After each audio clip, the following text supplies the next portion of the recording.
주님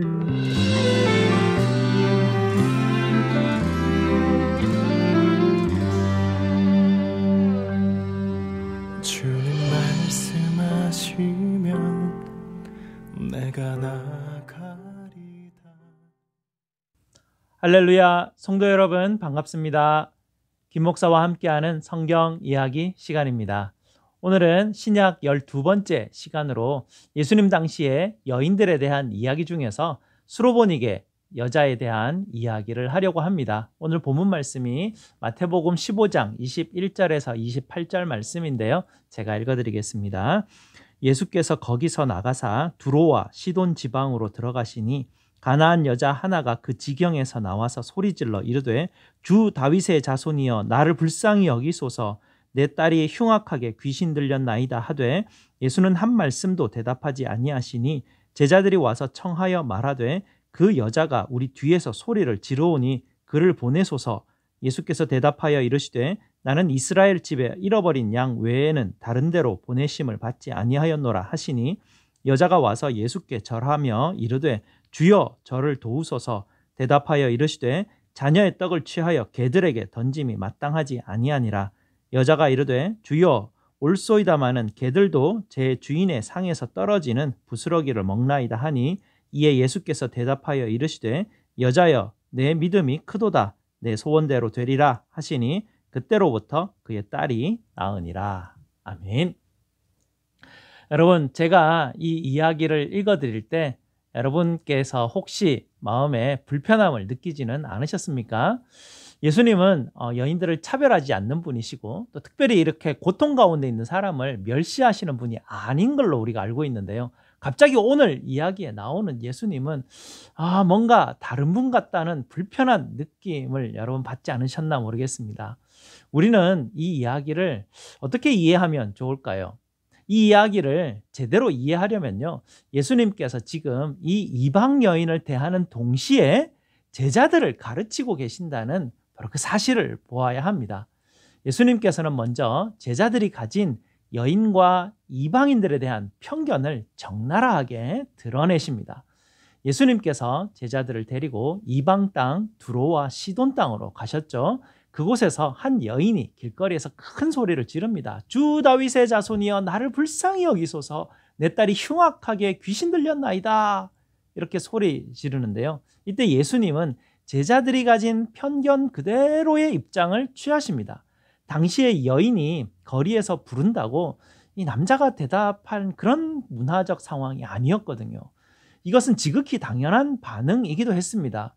그래서 우리가 지난주 우물가 여인의 이야기를 하면서도요, 예수님이 여인과 대화하는 모습을 보던 제자들의 반응이 어땠습니까? 무척이나 불편한 기색을 그들이 드러내지 않았습니까?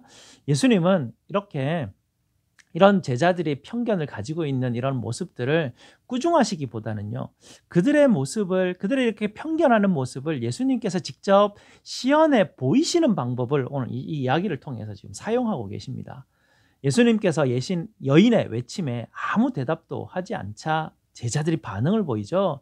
네, 예수님 당연히 답하시면 안 되죠. 그리고 저 여인이 뒤에서 저렇게 시끄럽게 소리를 지르는데 우리가 쫓아버리겠습니다.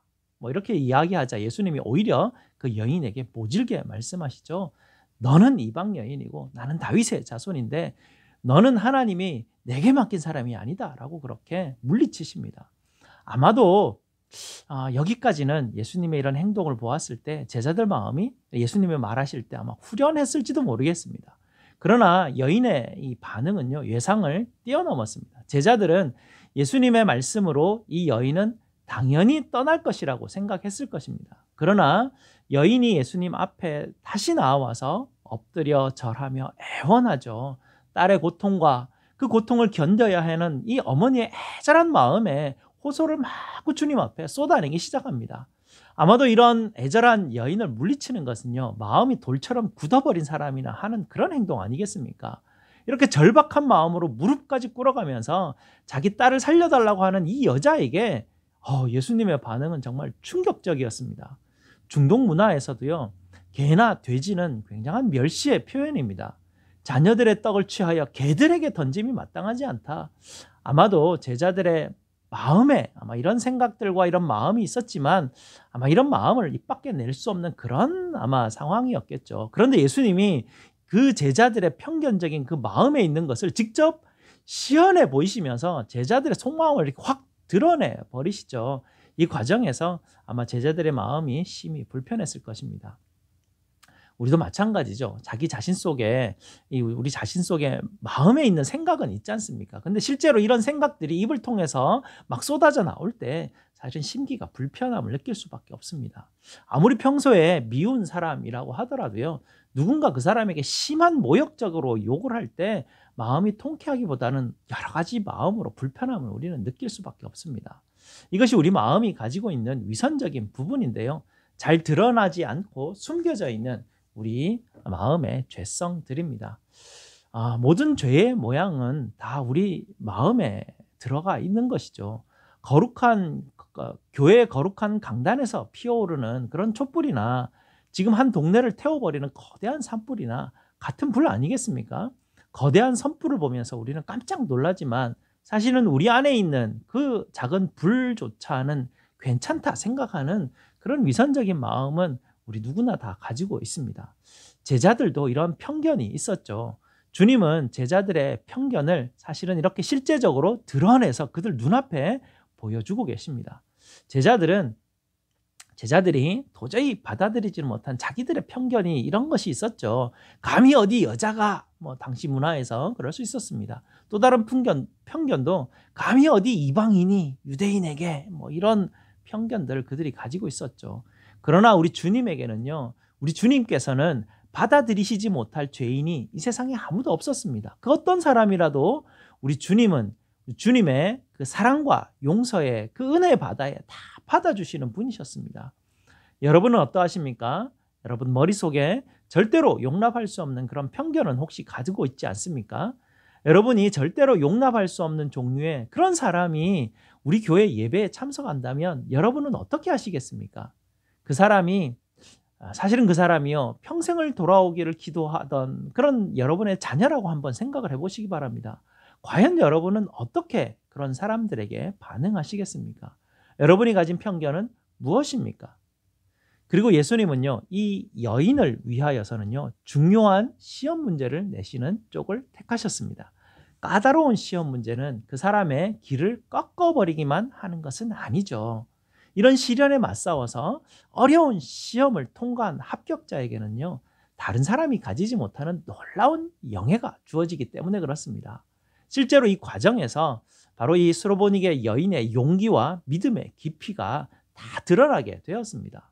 그리고 이 시험을 모두 통과한 이 여인을 예수님은 크게 칭찬하셨습니다. 이 여인의 믿음의 놀라운 점 3가지가 있는데요. 첫째는 자기 자신을 개와 같은 자리까지 낮추는 겸손한 모습이었습니다. 둘째는 자신은 식탁에서 떨어지는 빵 부스러기만큼의 아주 작은 은혜라도 주시면 감사하고 만족하겠다라는 그런 마음의 자세이죠. 셋째는 개의 역할을 하더라도 끝까지 예수님을 철저하게 신뢰하였다는 점입니다. 이 여인의 반응을 보면서 이 제자들이 가진 바로 이 여인이나 이방인을 향한 이 편견이 산산이 부서졌을 것입니다. 제자들은 예수님을 따라서 온 유대를 다녀보았지 않습니까? 온 유대를 다녀보았지만 예수님에게 이처럼 험한 말을 듣고도 예수님을 온전히 신뢰하면서 그 아픈 딸을 위해서 애절한 사랑을 쏟아내는 이런 경우를 이 제자들은 본 적이 없었습니다. 제자들은 이 여인의 믿음을 보면서 믿음이 무엇인가 다시 생각하는 그런 계기가 되었을 것입니다.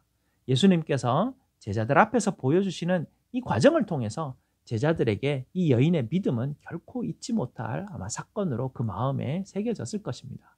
복음이 설교되는 곳에는 시몬의 집에서 예수님께 기름 부은 그 여인이 다 이 복음이 전하는 곳마다 설교되어지는 것처럼 이 스로보니게 여인의 이 믿음도 믿음의 본으로서 설교되어지는 그런 여인이 되었습니다.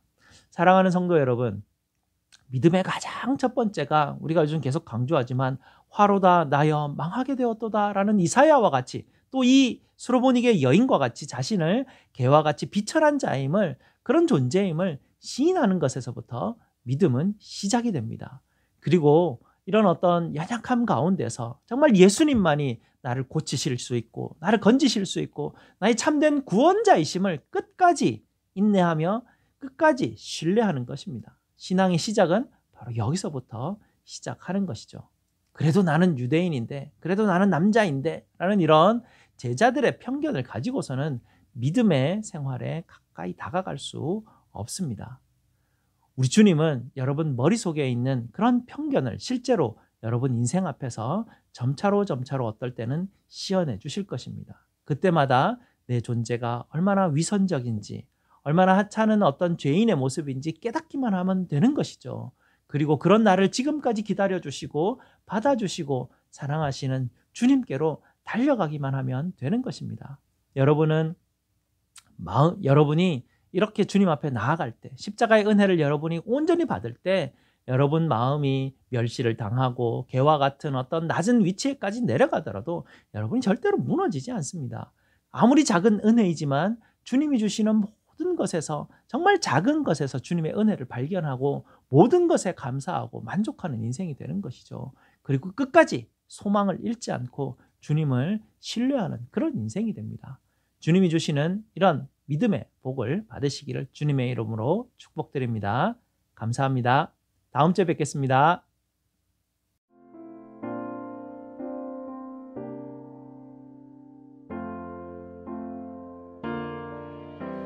주 나의 모습 보네 상한 나의 맘 보시네 주 나의 눈물 안에 홀로 울던 맘 아시네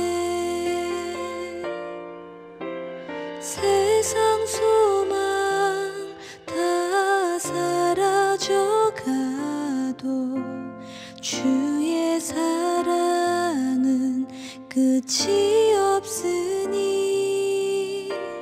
살아가는 이 모든 순간이 주 은혜임을 나는 믿네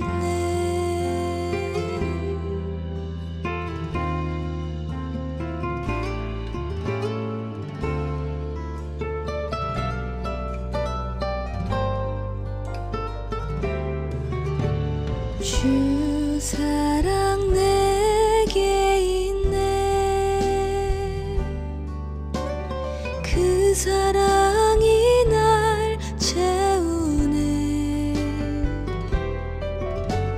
주 은혜 내게 있네 그 은혜로 날 세우네 세상 소망 다 사라져가도 주의 사랑은 끝이 없으니 살아가는 이 모든 순간이 주 은혜임을 나는 믿네 세상 소망 다 사라져가도 주의 사랑은 끝이